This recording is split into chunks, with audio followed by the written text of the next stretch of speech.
Can you tell the difference between pro and amateur screenwriting in only one page? That's what we test in Spot the Pro. We are three professional writers who are still early on in our careers, and we're joined by two guests with all sorts of industry experience. As one of us hosts, the others will split into teams and blind read 4 pairs of opening pages. One is from a professional, the other isn't. The team who guesses the most right gets bragging rights, but there are also stakes here. If one of us regulars picks the aspiring writer as the pro, we have to read their first 10 pages and give them feedback. So, can you beat these professionals? Let's find out. We are here with writer-director duo Daniel Stewart and Noah Griffith. Thanks for joining us, guys. So, before we get started, you've been working together since 2010, right? That sounds about right. It's been a minute. Yeah, it's been a minute. So, like, Indeed. a very legitimate amount of time. It makes me actually really interested because you are the first writing duo that we've had on as guests, and so I think like there's potential for your perspectives to be different and really interesting. Probably because you've learned so much from like working with each other over time, I would imagine. And that kind of makes me curious for kind of just a warm-up question here. Can you guys think back to a time, maybe even before you broke in, where like one of you was so blown away by something that the other did on the page where you felt like where it like influenced your own writing going forward? I totally think that's the case in my case. We were writing separately, and that's we had met just by sort of exchanging scripts and all that sort of fun stuff. And Noah was working on a horror comedy thing, like about music, a feature, and it was so creative that I was like, this guy's got something in his brain that I don't have in my brain in terms of creativity. So yeah, that's how we started got talking on our end of the equation. And we started writing together maybe, I don't know, 2 years, 3 years after that, I think was, if that sounds right now. Yeah. But it was like, my background was mathematics, and I'm a very like organizational person, and everything's got to fit together. And Noah's background is composing, and so it's a lot more musical, obviously.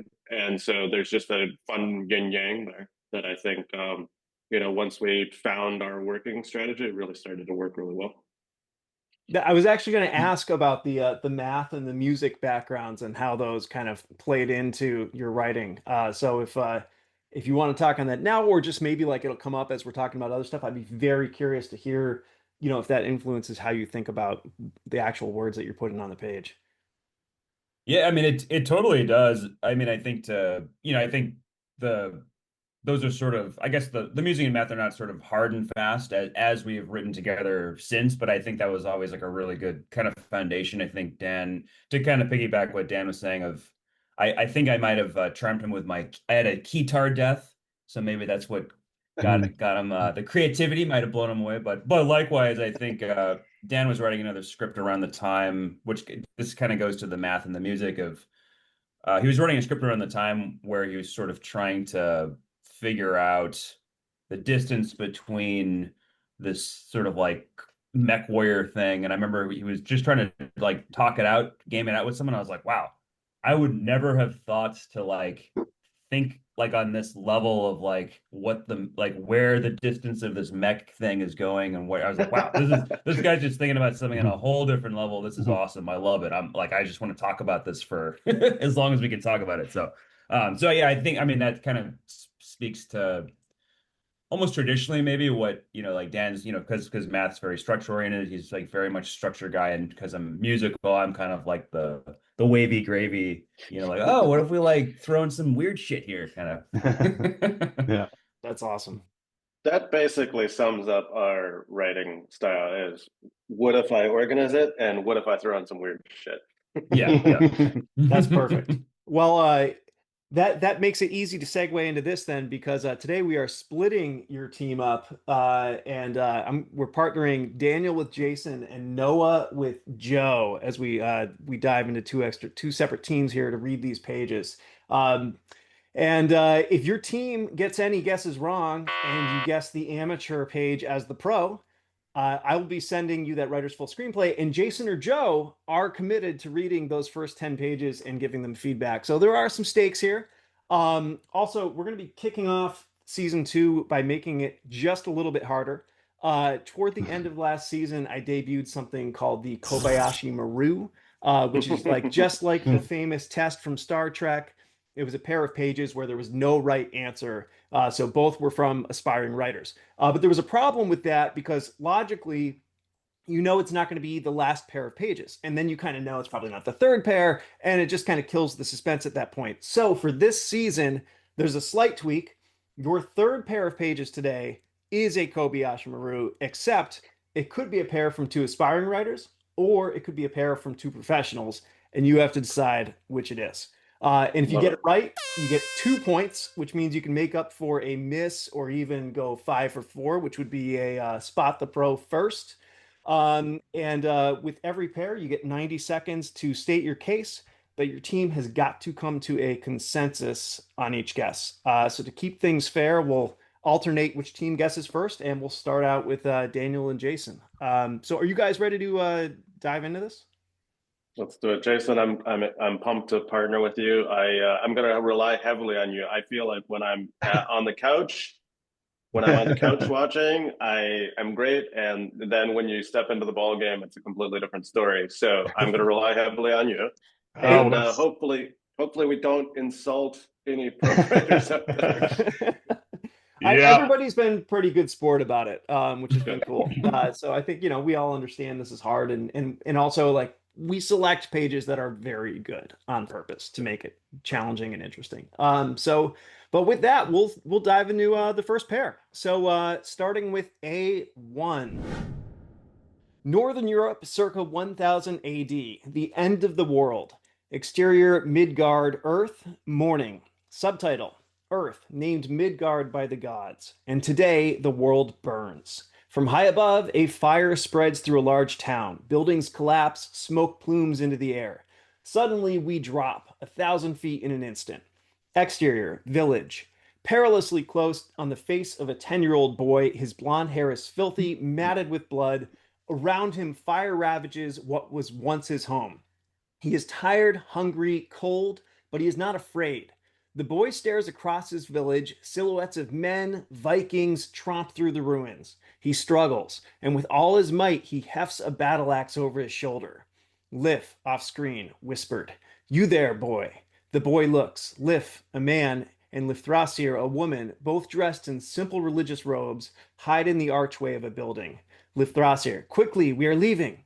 The boy turns back and stares again at the Vikings. His words are far too heavy for his age. Boy, I was not supposed to go to war for another 3 seasons, but now there is only winter. He almost laughs, and so my fate has changed. He looks down. The body of his father lies in the mud. Boy, all our fates have changed. And that is A1.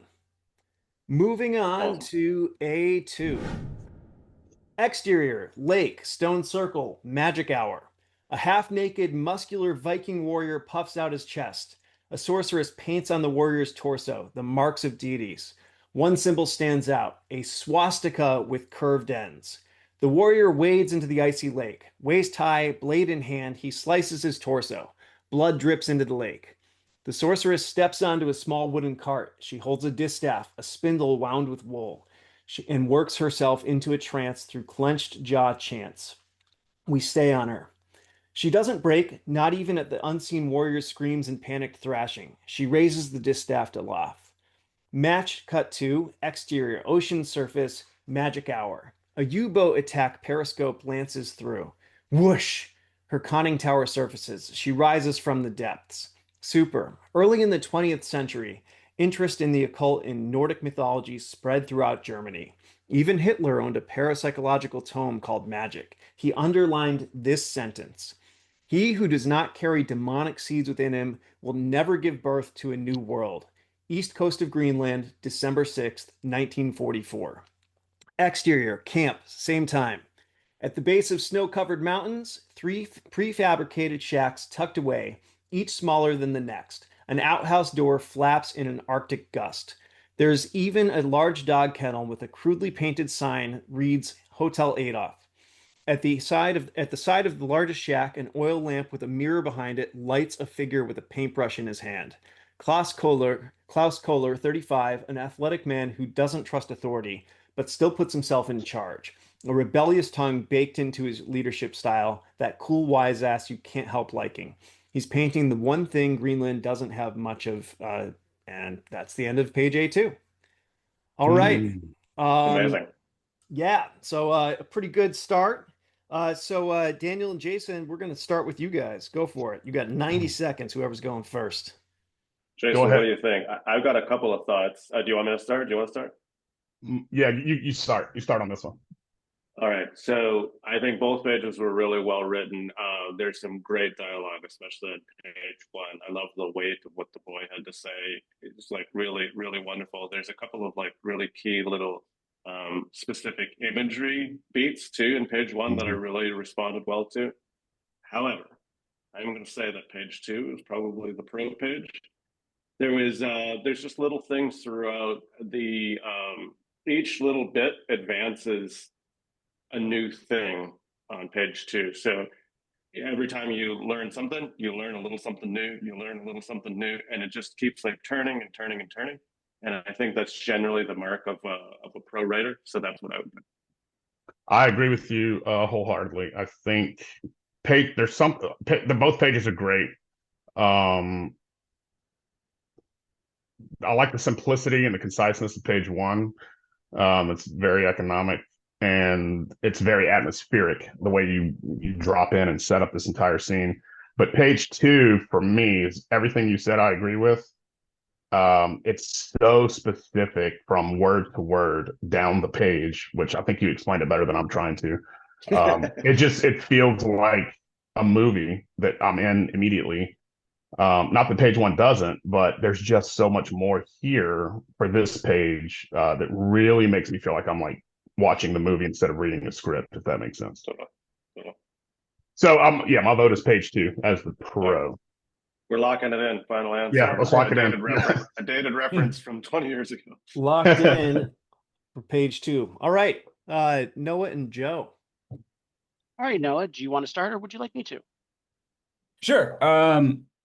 Perhaps unsurprisingly, I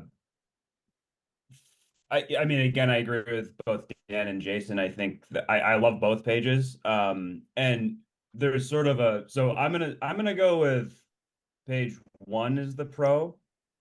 For a few reasons. I totally agree. Like both of these pages are both bangers. They're awesome. Like I want to watch both of these. Mhm. I guess and I would say it's a very fine line why I would do one versus two. Um, I'm trying to think like to start from all the top down. I think to echo what I think Dan or Jason, one of you said, just the weight of page one, there was just sort of a use of language that just really was like, wow, this writer, regardless of being a pro or amateur, like they just know how to they just know how to land emotion, especially with the dialogue of the boy. Page two is great. I think as a special call out, I think just the way they talk about Klaus, I love how they just talk about him. Like, I just want to know more about Klaus. This is awesome. Great job. I think there's just something about the weight and the language used in page one that I really liked. That said, I think there's a really interesting 10-second warning, just so you know. Oh, okay, cool. Well, that's it. I'll just say A1. All right.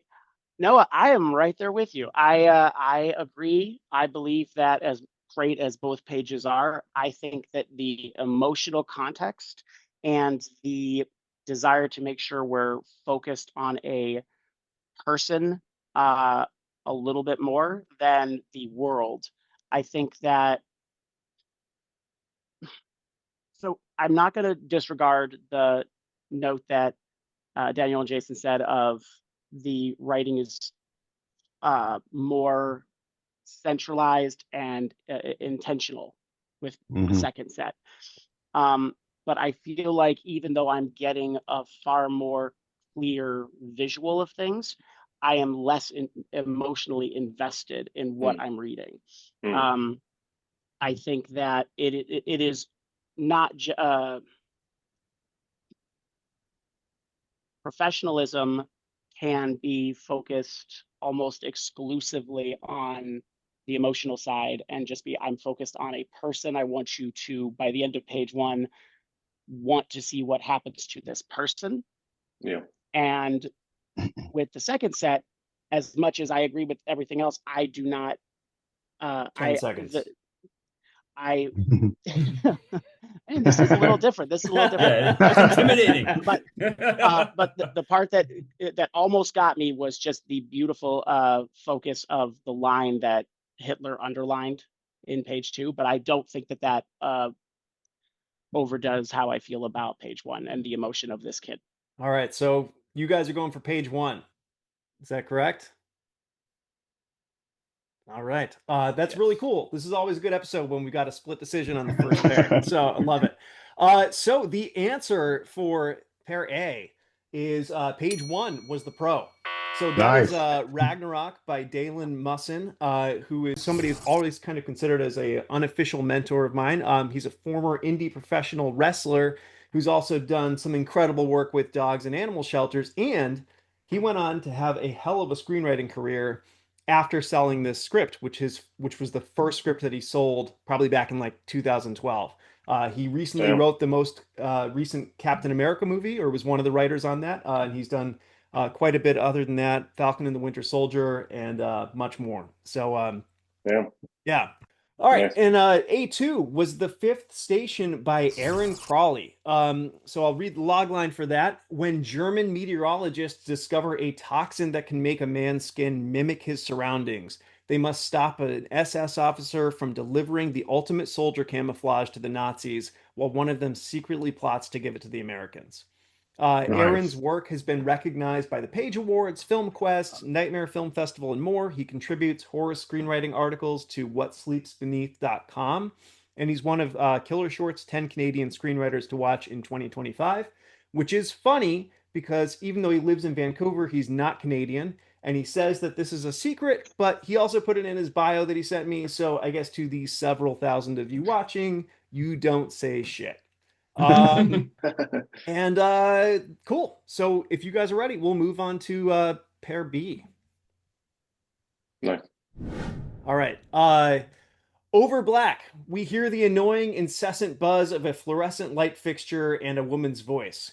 Carol, voiceover. Don't apologize. I understand. We can talk later. Night. Fade in. Interior, an office. Night. From inside the grid of the fluorescent light, we peer down on a cluttered desk where Carol Barr, 50s, works the phone. From our high angle, all we see of Carol is her black hair with neglected gray roots as she deftly rotates the knob of her dingy Rolodex and swiftly dials the next phone number.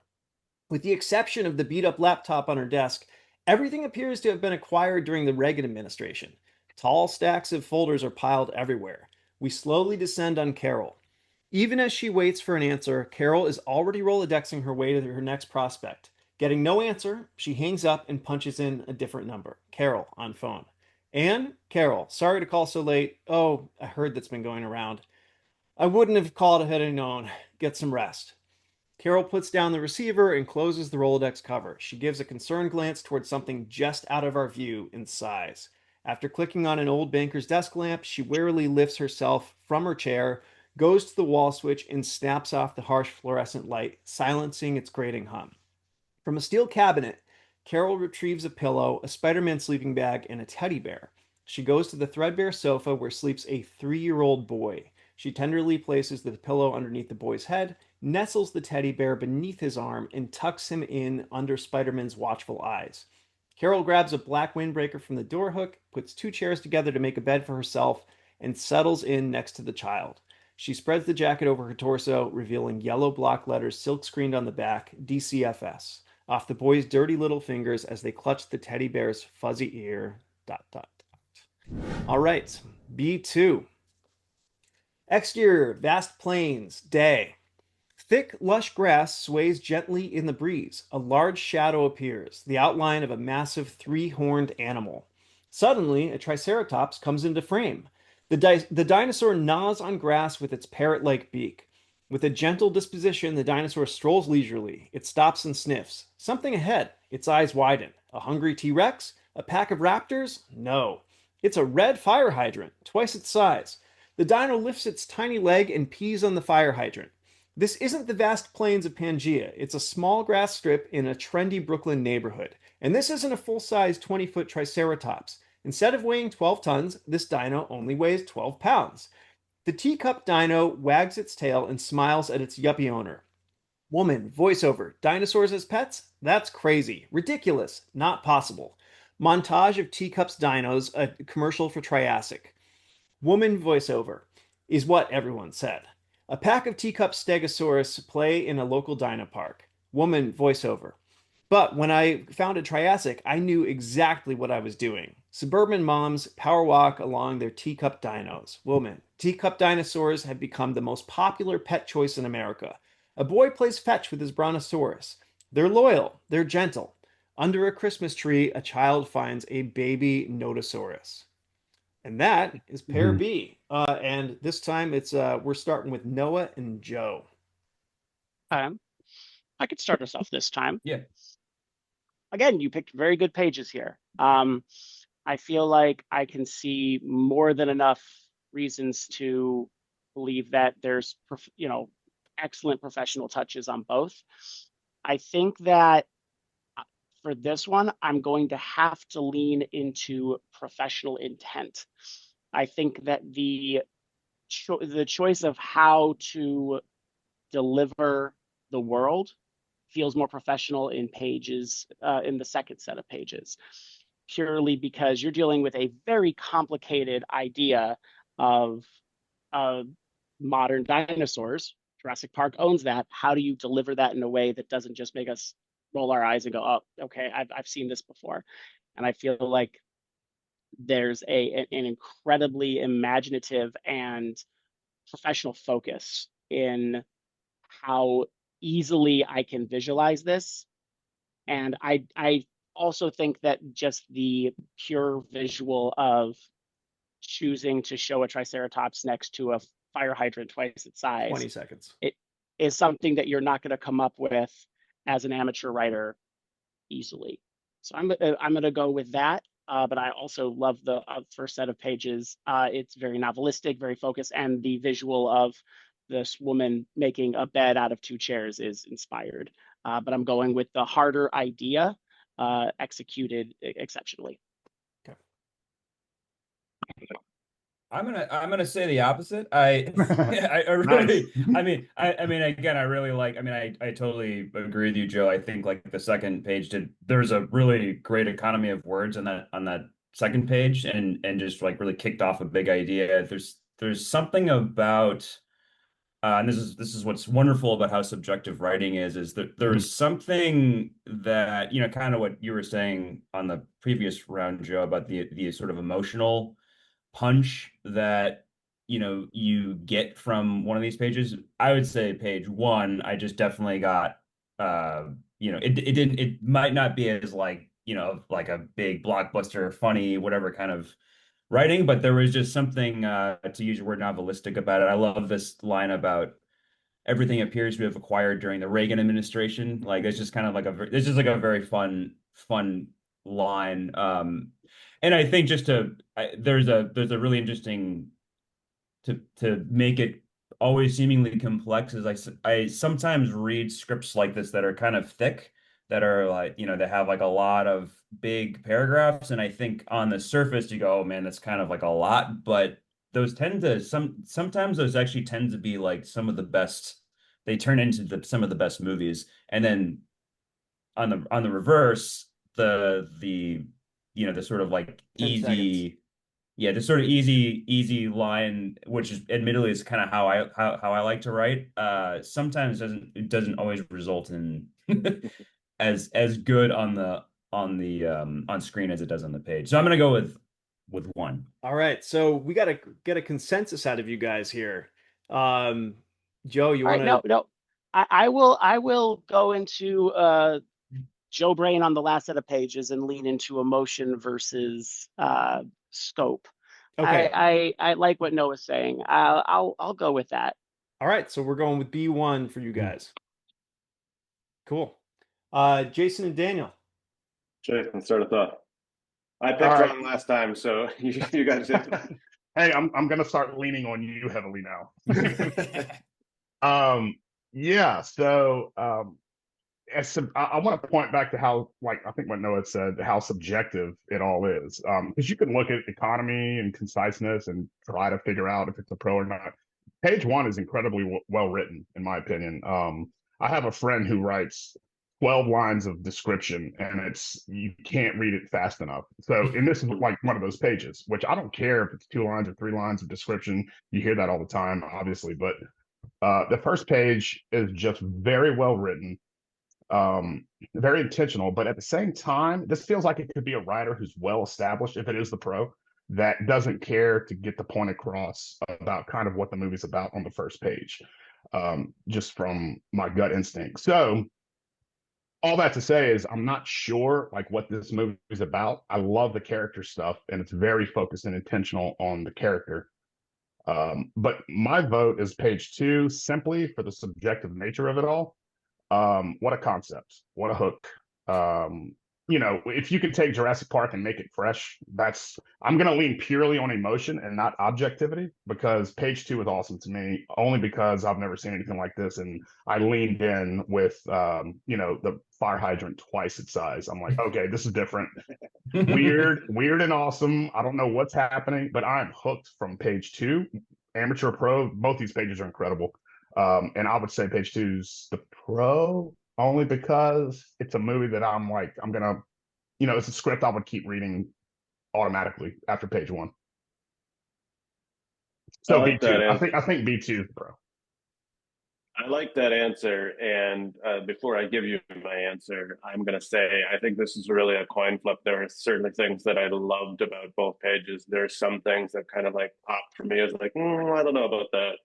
I think in page one, for instance, to what we're discussing about economy of words, this is much more lyrical and much more prosaic. There's that block that starts after clicking on an old banker's lamp, and that's one entire sentence.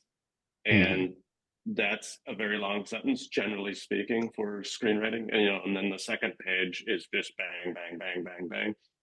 I thought there was something a little bit more evocative in the first page, especially like starting down from the fluorescent grid. Like that's somebody who's definitely 100% visualizing it. Same could be said though of that fire hydrant in page two. I didn't find that in page two that things were advancing that quickly. I felt like sort of halfway through the page with the voiceover, I kind of got the concept, and then we were repeating it a little bit. So I was like, oh, give me a little bit more, give me a little bit more. Mhm. But I think, maybe like the concept work, the concept execution, like I think Joe, you said, to lay out a difficult concept simply, great work on page two. And then I think that character work probably was a little bit stronger on page one. Just be like, oh, there's something going on here. It's making me lean in. It's not making me lean in aggressively like, Teacup Dinosaurs is going to, but it's kind of seducing me in. Mhm. So my gut is going to say like B1, but it's like by 0.5%. So since I don't feel like overwhelmingly, it's 100% B1, I'm going to go with Jason on this. And we're going to go with, you said B2, is that right, Jason? Yeah. Yeah, let's go. I'll go with you on this one, B2. All right. And So and of course I may be wrong, but I just wanted to reiterate that, especially for a spec script, like Yeah. concept, to me, concept is king. And that is a script that'll get, I think B2 would get attention, from somebody. I 100%. haven't read the whole script, but so cool. Totally. Well, I love it. We got another split decision here. So I will tell you this time B2 is the correct answer. all right. And Sorry, but Joe. but I love the conversation here because like I picked B1 for a lot of the reasons that you talked about, because a lot of the first pages that we featured on here have been really punchy in terms of the Yeah. writing or whatever. But I felt like the emotion of this page just landed so hard. Mhm. It was just really well crafted, even if the way it's put on the page isn't necessarily what we always see from first pages that we featured here. The emotion hit so well that I thought it had to be featured. So I'm glad that that's kind of exactly what you guys talked about.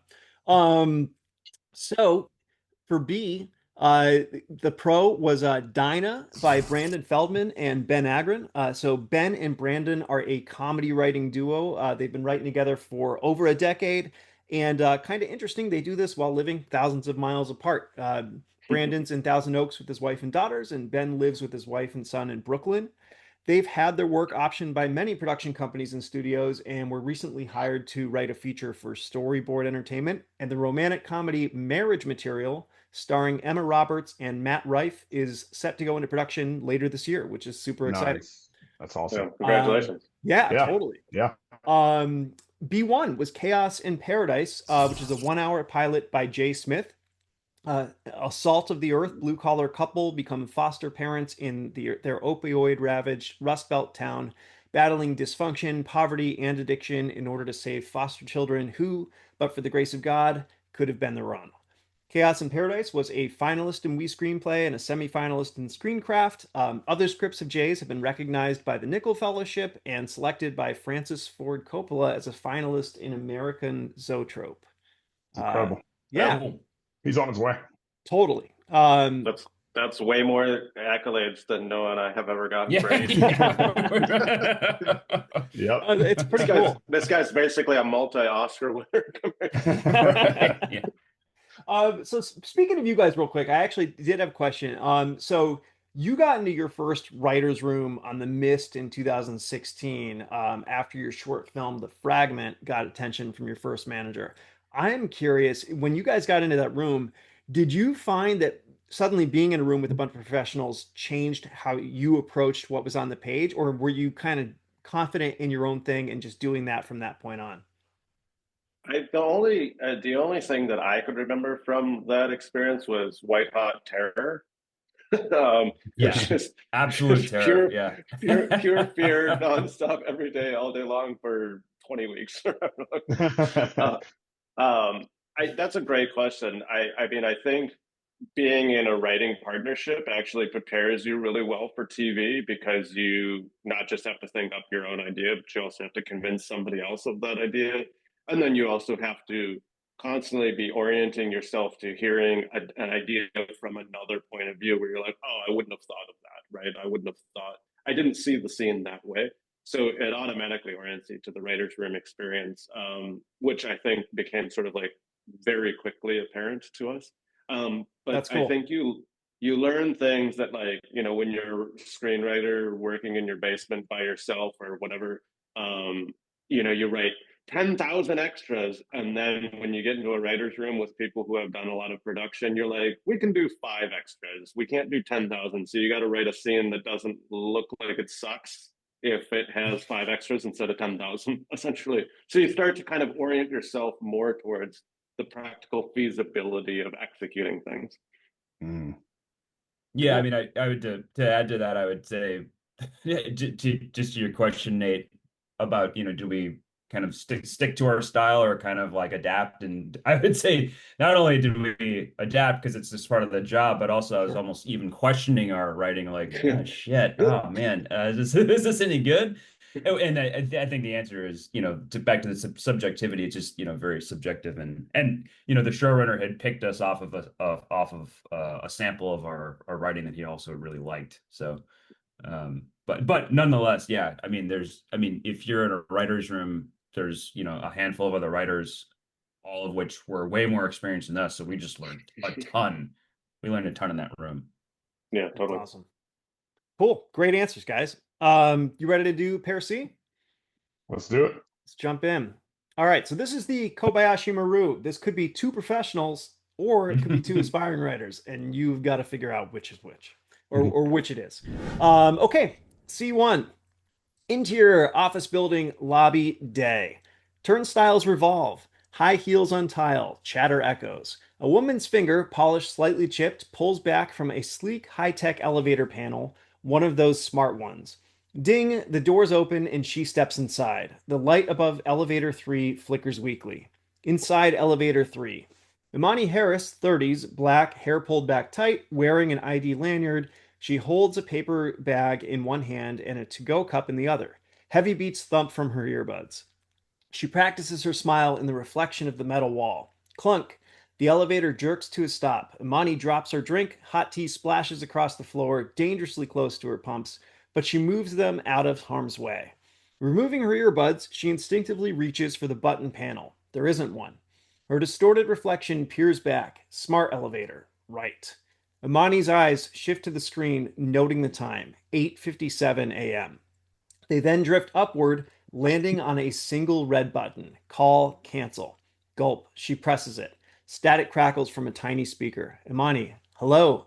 Anyone there? Louder static. Words. Maybe? Hard to tell. She leans in closer. She can just make it out if only it cuts out. Her eyes land on the blinking red light of a security camera. She throws up her hands. Seriously, guys? The elevator lights shudder. Her eyes widen. Hell no. Yep, a tremor rumbles through the cabin. The elevator drops. C2. Exterior Atlantic City, Trump Plaza, 2021 day. Caesars.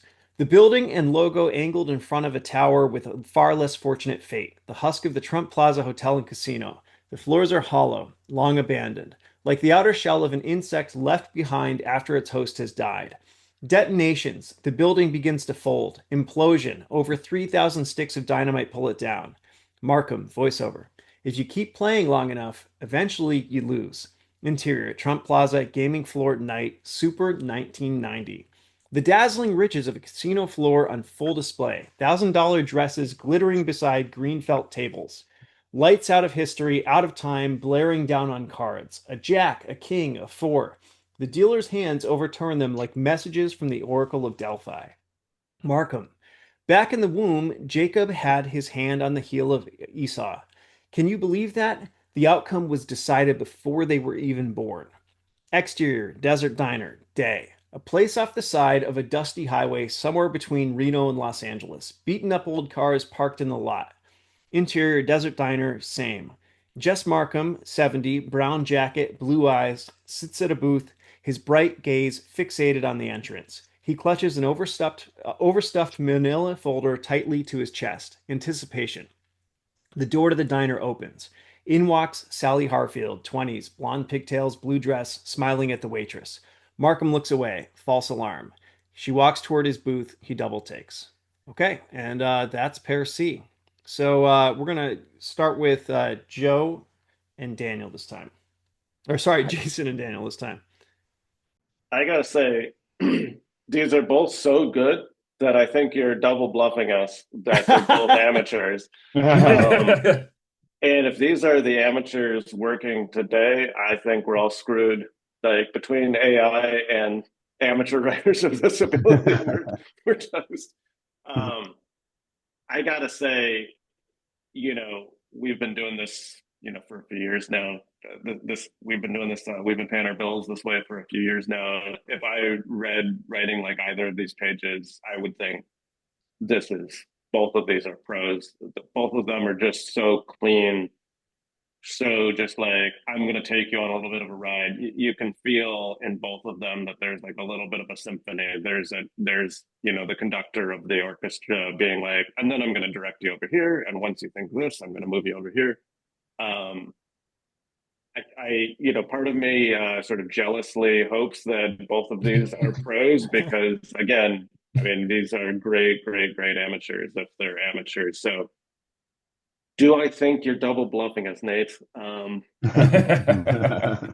think that's the real question. Are you double bluffing us? I'm gonna go. I'm not gonna overcomplicate it. I'm not gonna wrap myself around the axle. I would think that both of these are pros. Interesting. What do you think, Jason? Agree with everything you said. Both of these pages are butter. But my inclination is to lean that both are amateurs. I was kind of feeling, I don't want to step on, but I was kind of feeling like they're so good that I think it's a trick. No, yeah. And like I said, 100% agree with you. This is tough. Like the quality of these pages that people are submitting to this is really, really, really impressive. But we're playing this game, so I have to make a decision. And I would keep reading both of these scripts. I like the intentionality of both pages is amazing. The elevator drops is such a great hook at the end of the first page. The only little in the second page is again very scene setting. I feel immersed in the way they describe everything. I like the voice. I'm a big fan of the voiceover, like from Rounders. I'm getting that feeling where uh, Matt Damon's character is like setting us up for the poker world. So the second page is really cool in that way. But there was two little things, and again, this is insignificant, but the things that like kind of popped on each page to make me think maybe they were an amateur. There's just to me, I've read so many pro scripts, there's a style and intention. These two pages make it their own, which I think would lean more, which I do all the time. Like I try to mix things up and make it to where it's not it's interesting, and that's what these two pages are. But I think like the Amani continued at the bottom of page one, and then like it's so weird, but like anticipation in the desert diner scene in page two, it's like I felt the anticipation, but it felt like just a little bit of an over explanation, like making me feel what I already felt. So to me, maybe that's an amateur move. Like when I say amateur, these pages are great and they're both on their way. But just playing the game, I would have to lean. Maybe they're both amateur. Hmm. And again, insignificant stuff. It's not going to kill the script if you do that stuff. I do that stuff all the time. I'll over explain and overwrite just till I get the scene right. And sometimes when I go back and rewrite, I don't take it out when you know what I mean? So I don't know. These pages are all great. I would say, but I would lean towards amateur for both. But I'm happy to join you on your quest and say they're both pro. I will just say that there's a handful of stylistic or sort of formatting touches in here that I think are the direct result of writers who care very deeply about getting it right. Like they're very intentional. There's like a hand, and I always say that because like I'm very neurotic, and I'm like, oh, you gotta do the same. thing. So there's things in here that I'm like, I don't know that an amateur, unless they've had like true sort of like pre-pro success, like right on the cusp of breaking in, they might not. There's a number of things in here that I'm like, oh, I don't know if you would do all of these in both pages. So if I think if we had to flip a coin, I would say pro. I'll lean with you on this one because it's Nate's done an incredible job again of picking these pages. I'll go with you that they're both pro. Cool. It's a coin flip. I don't know. It's a coin flip to me. Yeah. All right, so you guys are going pro. All right. All right. Pro. Noah and Joe. Okay. Do you mind if I start us off, Noah? Yeah, go for it. Okay.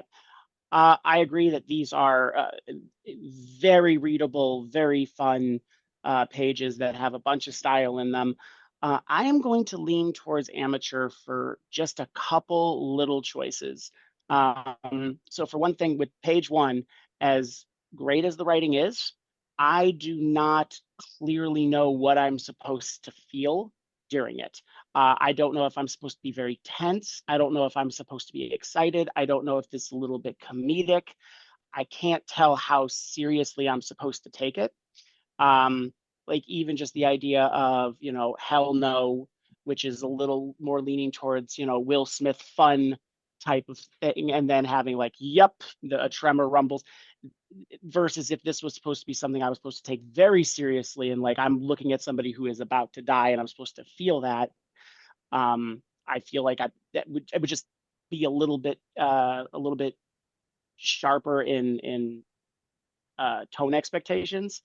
And I also don't know how intimidated or unsettled I'm supposed to be by the static. So I'm just going to lean a little bit into those things. Just I would have liked a little more intent. And then page two, it's saying a lot of style with I don't think with enough grabbing information for me. But these could very easily be professional, but I just think that with how Nate works, I think I'm going to lean. I think I'm going to lean into that. So, yeah, I mean, to echo everyone this is really tough. It's absolutely coin flip. Everything that Dan you said when you kicked it off, like I agree with everything you said. That was my first instinct, is that I think the word I would use for both of these pages is just confidence. I think there is a sort of confidence in both of these pages that I think you only get by just, writing tons and tons of scripts, which would lean closer to pro. So I was almost exactly what you were saying, Dan. I don't want to overthink it. Like just go pro. But so that's what I was thinking before you jumped in, Joe. And now you made a very good. I mean, I think I can't tell if this is a double bluff from Nate, but I think Joe, you did raise a really good point. That there's it's a coin flip, because I was leaning pro, but there's like something I couldn't quite explain, that it's like it very easily could be amateur, and I think you kind of explained it nicely, which is I guess, yeah,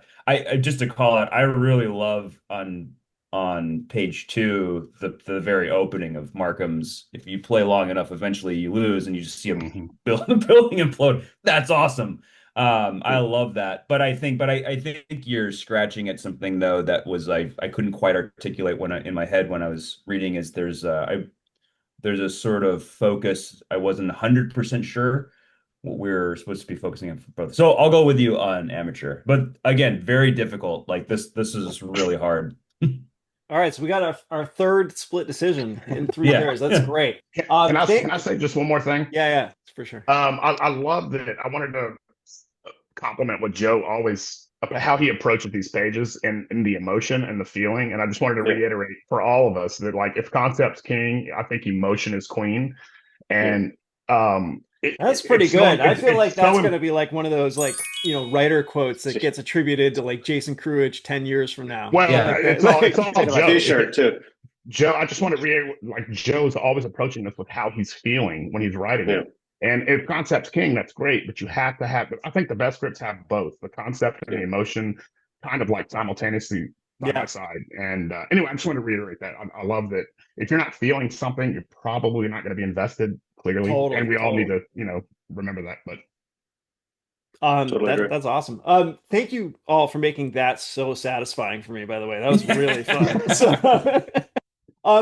It actually occurred to me as we were doing this, I was like, actually, we should have been doing this all along, because the idea is like testing, can you tell pro versus amateur? And when you got one where you have no idea, that's actually, I think, a really interesting thing to look at. So Nate, if I could too, I think one thing that I want to say here too is, back to what Noah said, I think Noah, you said it about that writing is so subjective, right? And even if these two are the amateur scripts, I think that's just sort of like a matter of time, right? So because it's not like, well, you check these 3 things off of a to-do list and then somebody hands you your professional card, right?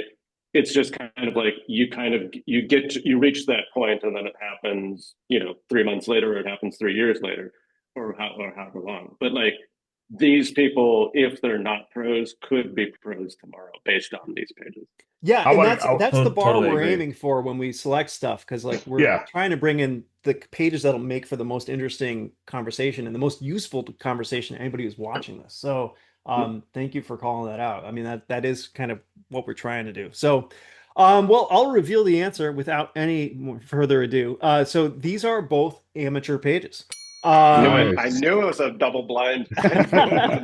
So C1 in the elevator, that was "Can You Stay Late" by Leah Elizabeth Evans.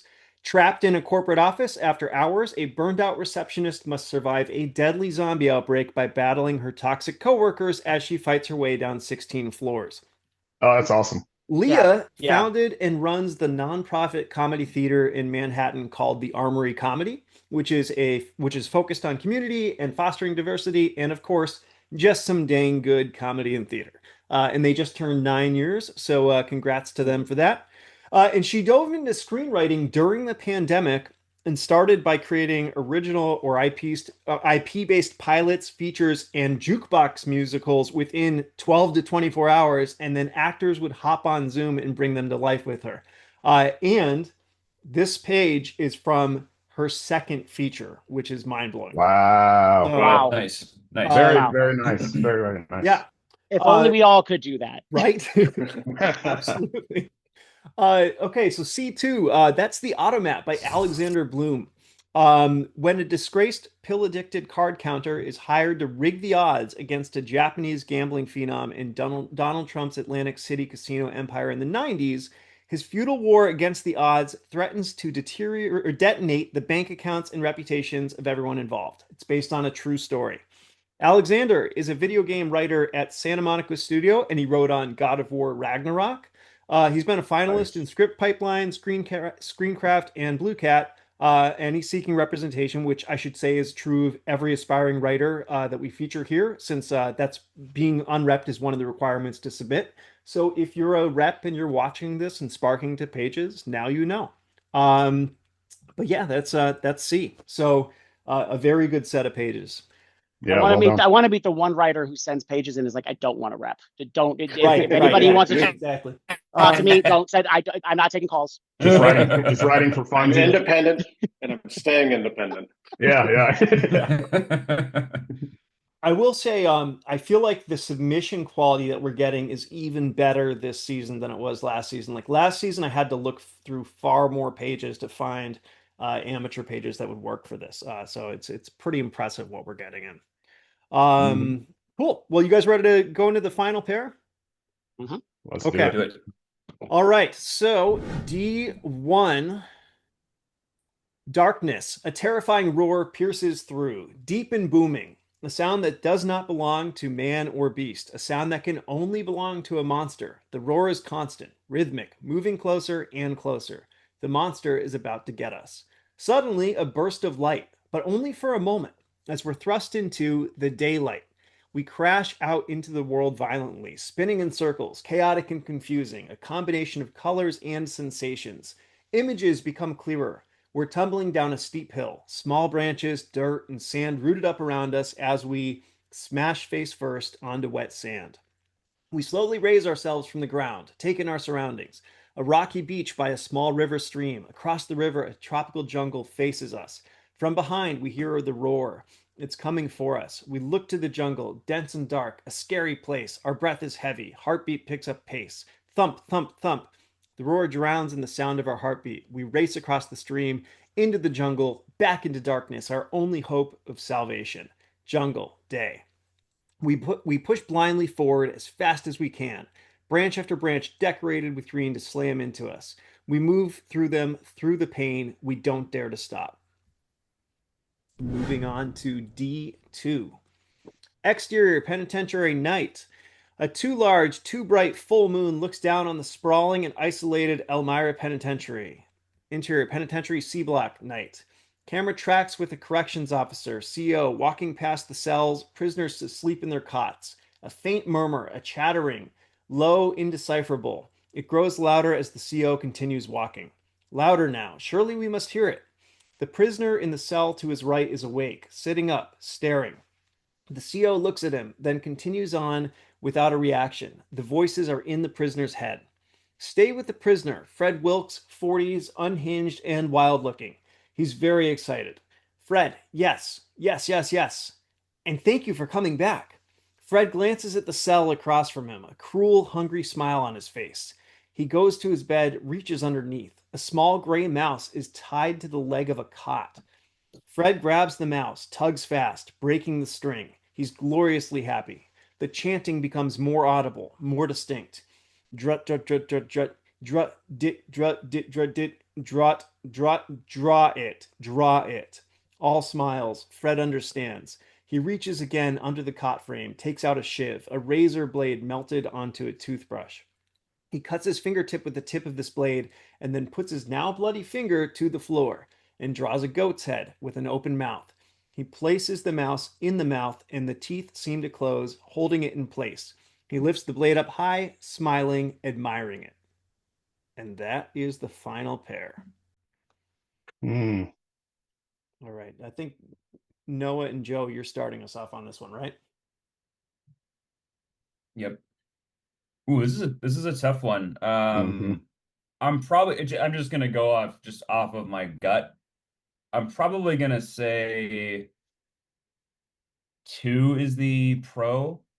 And I would say that only just because, just to constantly echo what Joe said in the beginning about just like character and emotion. I think like I already have, we're focusing on this crazy guy, Fred Wilkes, and just like, I love this whole thing about, we're hearing voices as the CO walks past. Like, is he clocking it? Oh no, it's in Fred's head. And I think, the first one's very cool. Page one, I definitely want to get to page two to figure out like what exactly this, like, where are we exactly? But I think, just going purely off of character and emotion, I would probably pick two over one. Okay. Um, I'm going. I'm going to. I'm going to stick with you on this. Trying to figure out exactly why though. So for me, I'm going to go into for a different reason. I think for me, I'm a big fan of uniqueness in POV. So it's if you gave 10 writers a particular like write this scenario, and 9 of the 10 are going to give you a certain type of thing that you feel is familiar. And the last one's the one that gives you the odd perspective. I get that feel for that second page. I feel that most people would not have chosen to lean us in through the voice that you're waiting for somebody to react to, and then how that's revealed. I don't think that they would have chosen to present it this way. It has a professional polish to it, and I also think that the clarity is pretty damn good. Like just the how to really easily present that you're going to draw a picture and then the picture is going to start moving. I think a lot more writers would have taken much more space to present that thought than what we get here. I think this shows uh, innate professionalism. So I'm going to lean into that. Also, I think that while the first page is awesome, the we choice going all the way down for a page without any idea of who our protagonist is, it's a choice. I don't, and bear with if this is going to be like, hardcore Henry, where that's just like, that's the angle on it. But I just don't feel that that's something that I would instantly go, that feels professional. It's a risk. And the other page two just gives me more reasons to go, that feels professional. But both are great. I would read more for both. Same. Okay. So D2. Cool. All right. Jason and Daniel. Jason, you got to start us off. I think I've offered on all of these so far. I think D2 is the professional page. D1 is pure adrenaline. I personally love reading and writing action set pieces. Page one is really, really fun because it's very claustrophobic, right up in your POV. I get that, like Joe said, the hardcore Henry, everything's close and tight and crazy and terrifying, but we don't quite know what it is. So I'm definitely reading page two to find out what it is. Like, this is a great opening scene, just like chaotic camera, and like Joe said, the wee all the way down, puts you in that feel. But it maybe feels a little excessive. I didn't bump on it, but those choices made me think maybe, and it feels a little more surface level compared to the depth of page two. Page two feels like, I guess, and there's no way to tell from one page, right? But page two to me, instinctively, felt like a much deeper, more seasoned idea that's being fleshed out very slowly on page one. And you get that, I get that. I felt like I was in Shawshank, like getting that ambiance of the scene, And while page two is not as adrenalized as page one, I feel like it's just as well written from a character's perspective that would make me go to page two and continue to find out who this Fred Wilkes guy is. Both pages are amazing. I'd read page two of both, and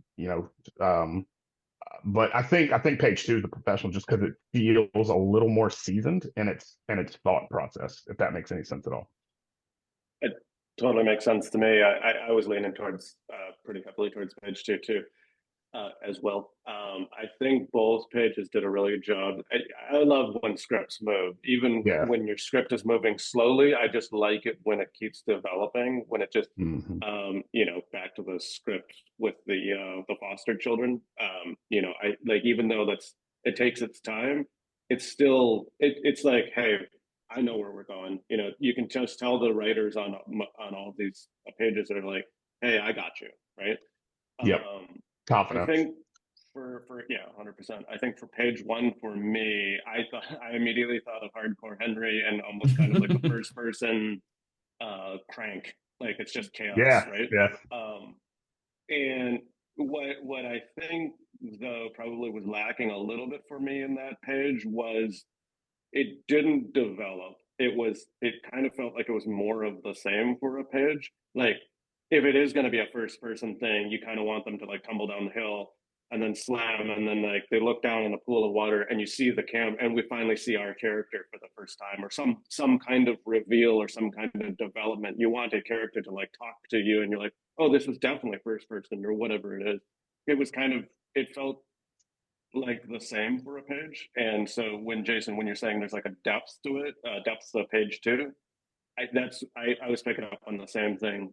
So page two, I think like there's some great imagery. I thought I didn't think of Shawshank, which obviously I should have, but I thought of the Green Mile because I think Yeah. Yeah. Michael Clark Duncan does have the mouse, or one of the characters has the Mhm. mouse. Absolutely. Yeah. That's a great one. And I love that moment of when the drawing changes. You're like, oh shit. Hmm. I think there's some really great.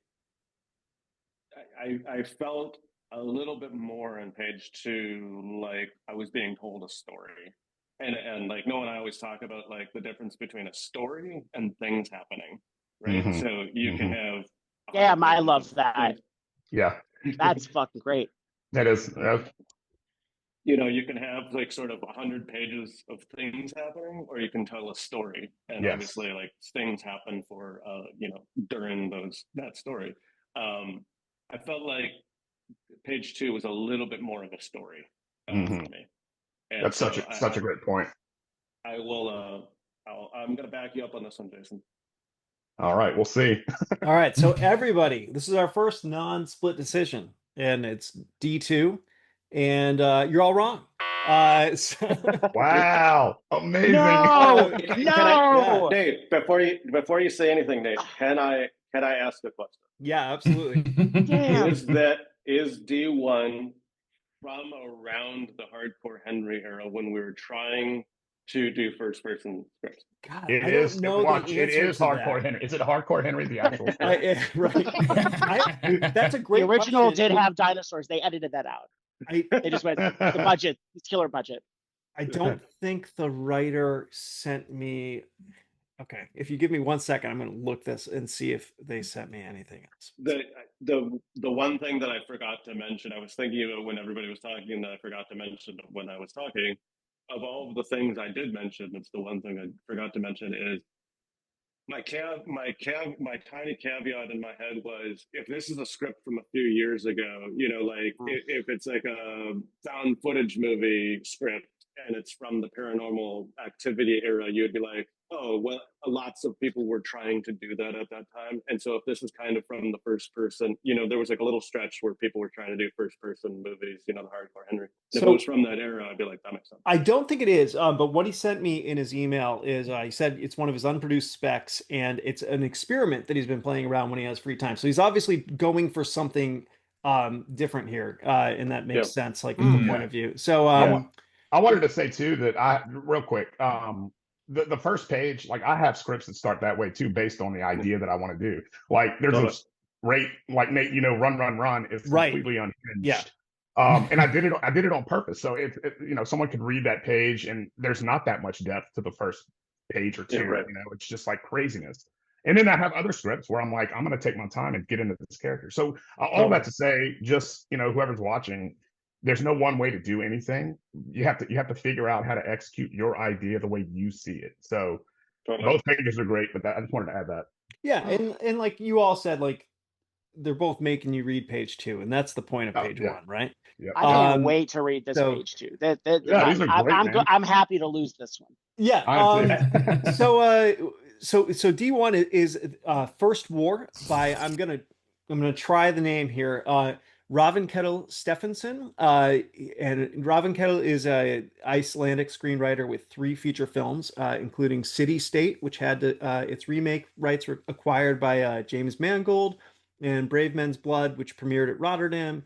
He has a feature and TV project that are both slated to shoot within the next 2 years, and his work includes consulting, uncredited rewrites, including for Netflix, and co-developing a Lionsgate acquired treatment called Revoc. And he also runs the Insecure Screenwriter, offering free advice to writers online. So go check that out. Oh, great. That's Good awesome. stuff. Um, As an Icelandic person, I'm here for it. I approve. That's awesome. Absolutely. I just got to go to Iceland like 2 years ago. Most amazing, like wildest place I've ever been. So Yeah. Awesome. yeah. But anyway, D2, that was called Witch Sign, which I love that title, by the way. Witch Sign, one word, by Scott Hawthorne, the daughter of a serial killer who has begun to hear voices in her head, learns from a geneticist that she's not insane. She's descended from witches. But when she discovers that the scientist secretly plans to amplify witch DNA to subjugate mankind, she is thrust into a deadly battle to stop the experiment. It's like The Craft meets Carrie. Oh, Um, that sounds fun. yeah. So Scott writes high concept features and pilots, often with his frequent writing partner, Jim Good. His work has made the semifinals in Nickel and Big Break and the finals in Nashville and Horror to Comic. He's married, the father of 2 daughters, and his ongoing quest is to come up with ideas that make his writing friends wish they'd thought of the concepts first. You succeeded. You succeeded. By the way, Yeah. I know Scott. I love this man, and I also love Jim. And I have not read this one, so there was a possibility with you picking Oh, him that's a as little first. I had dangerous read then. it. No, this was I very wonder if he dangerous. sent that But on purpose, knowing that you hadn't read it. I know Scott a yeah, little bit online too, just from various writers groups, and a little bit of channel trivia here. His daughter, Sarah Hawthorne, is a great actress with a growing career, and she actually played the lead role of Scara in the Zoom table read I did for my script Ether on here back in 2021, which is still up there. I've oh known wow, Scott for a little bit, and thanks again to him for making that happen because he was the one who kind of connected us and blah blah blah. Scott, So this is yeah, absolutely awesome. Good stuff, Great Yeah. job. dude. but so yeah, that's this series of pages. Awesome discussion, everybody. That was really cool.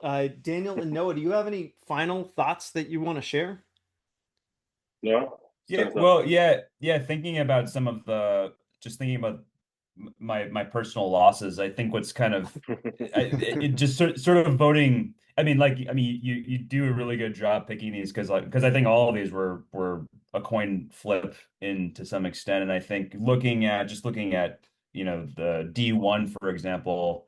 I mean, this is kind of it's hard because it's absolutely pro writing, and I think we swung the other way in favor of character and emotion. But I just want to say, like, I think to look at sort of patterns. I think D1 I can't remember which one was the dinosaur one, but Mm-hmm. the dinosaur one there's a sort of similarity in terms of the economy of words, which I do. Yeah. I was wrong about both of them, but I do. Mhm. I'm reminding myself that yeah, like a lot of the pro scripts have like an economy of words. Not always, but I think probably more often than not. So it's really fun to just see all of these back to back. I I very much I enjoy. Sorry, but no go Joe. You go. You go. I also really enjoyed, Nate, how I feel like you very carefully picked things that were competing for very different reasons. There was Yeah. clearly Yeah. a pro reason to look at, well, here's how they developed this element, and that feels like a real pro element. And then you competed them almost always against a completely different skill set that was being displayed. Yeah. I don't feel like we had mastered that the first series, and man, if that's We something you're gonna keep doing, I'm scared. we I'm got some scared. good submissions. Yeah, great Clearly, job in you know. choosing.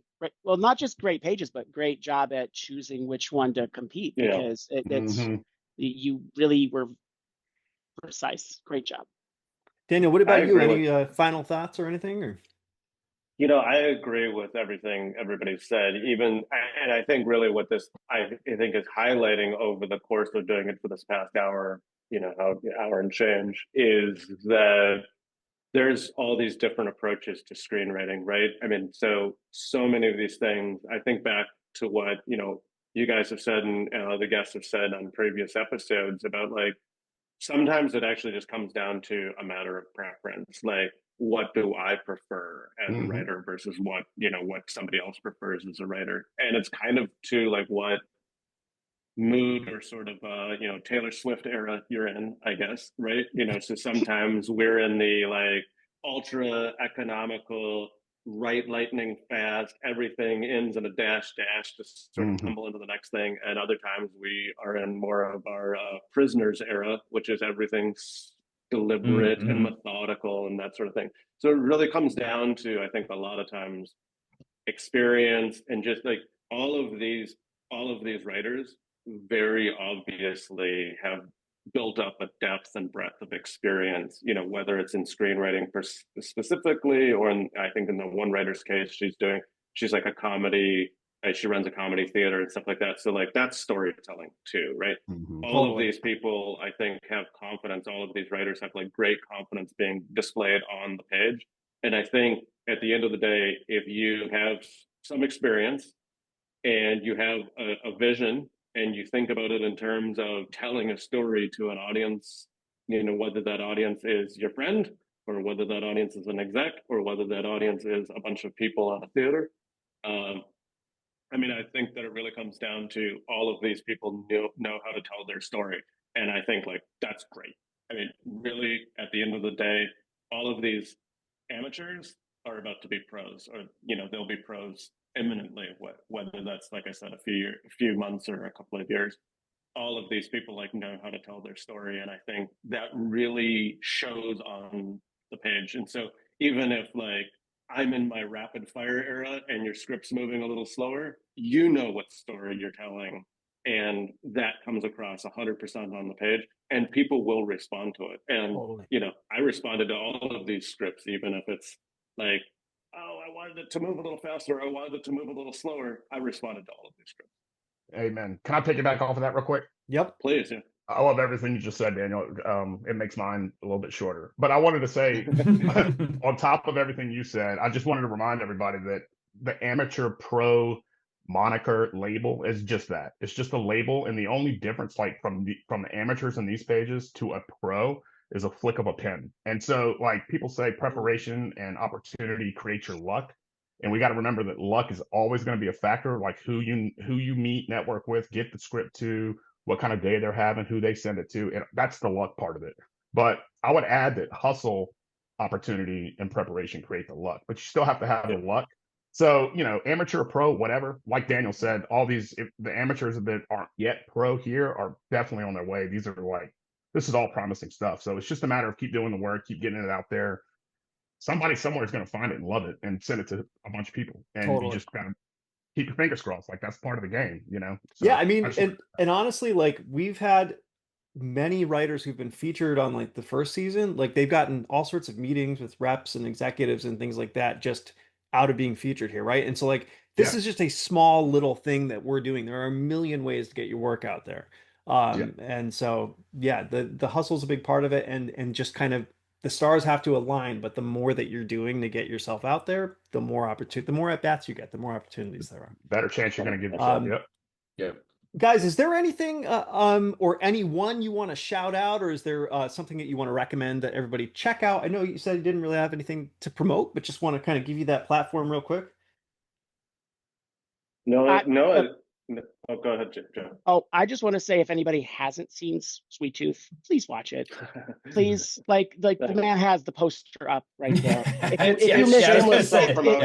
If you are one of the people that missed that show when it came out, it is so worth diving back into. It's one of the best shows I've seen in a very, very long time, and it deserves a lot more people talking about it and geeking out about it. I am one of those people, but I will definitely be watching that show now. There we go. Perfect.